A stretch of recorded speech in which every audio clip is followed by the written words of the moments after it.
تراویح کا حکم کیا ہے؟ تراویح کا حکم سمجھ لیجئے، ہر عاقل و بالغ مسلمان مرد اور عورت کے لیے نماز تراویح سنت مؤکدہ ہے، سنت مؤکدہ۔ اور سنت مؤکدہ یوں سمجھ لیجئے کہ یہ واجب کے قریب تر ہے۔ جس طرح واجب کو چھوڑنے سے گناہ گار ہوگا، ویسے ہی سنت مؤکدہ کو چھوڑنا بھی گناہ کا سبب ہوتا ہے۔ مرد کے لیے بھی ہے، عورت کے لیے بھی ہے۔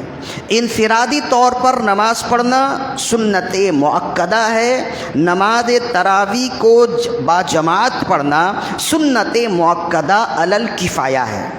علی الکفایہ کا مطلب یہ ہے کہ چند لوگوں نے بھی اگر باجماعت نماز پڑھ لی تو تمام لوگوں پر سے جماعت کی نماز نہ پڑھنے کا عذاب اٹھ جائے گا۔ وہ اگر انفرادی بھی پڑھنا چاہیں تو پڑھ سکتے ہیں۔ دو بات ہو گئی۔ تیسری بات یہ ہے کہ نماز تراویح میں ایک مرتبہ قرآن ختم کرنا یہ بھی سنت مؤکدہ ہے۔ اس جگہ ہمارے فقہاء کرام نے لکھا، ہم تو ایک بار قرآن ختم کرنا ہمارے لیے مشکل ہو جاتا ہے، ایک بار ختم قرآن پڑھنا اور سننا ہمارے لیے مشکل ہو جاتا ہے۔ ہم جن کی اتباع کرنے والے، ہم جن کے پیروکار ہیں، جن کے مقلد ہیں، امام اعظم ابو حنیفہ رضی اللہ عنہ کے بارے میں فقہاء کرام نے لکھا، علماء عظام نے لکھا کہ امام اعظم ابو حنیفہ رضی اللہ عنہ ہر سال ماہ رمضان میں 61 مرتبہ قرآن مجید ختم فرماتے تھے۔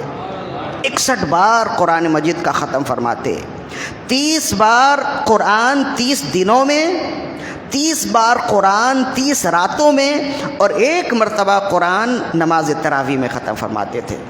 یہ ہیں ہمارے امام جن کو ہم کہتے ہیں امام اعظم ابو حنیفہ رضی اللہ عنہ۔ ہم کتنے دور ہیں قرآن مجید سے کہ ایک قرآن ختم کرنا بھی ہمارے لیے بہت بھاری ہو جاتا ہے۔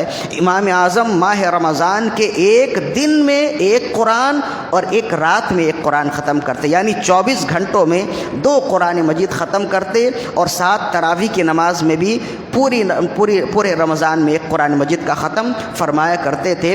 تو کم از کم ہمیں بھی یہ شوق ہونی چاہیے کہ ماہ رمضان میں روزوں کی حالت میں دیگر اعمال بھی کریں، ساتھ ساتھ قرآن مجید کی تلاوت کا خاص طور پر اہتمام کریں۔